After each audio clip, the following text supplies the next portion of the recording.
Тест шпинделя 1,5 киловатта, 24 тысячи оборотов, 400 Гц. Ну, вот, с китайским частотничком, короче. Ну, такие вот дела.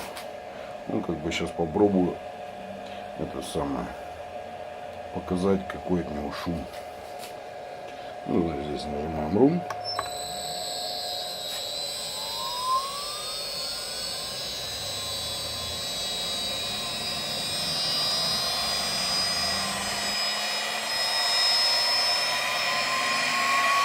Вот он частоту набирает.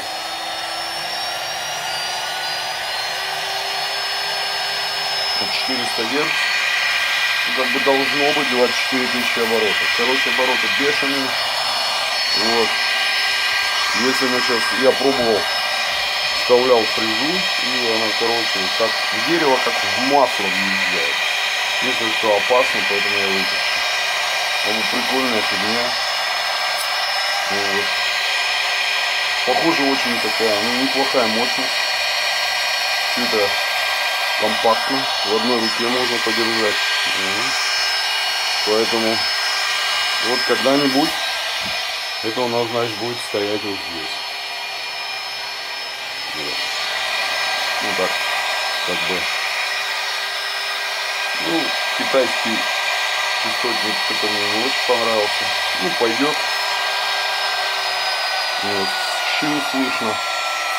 Вот, а вот так неплохо. Сейчас покажу, чтобы более видно было, да? Вот 320 Гц.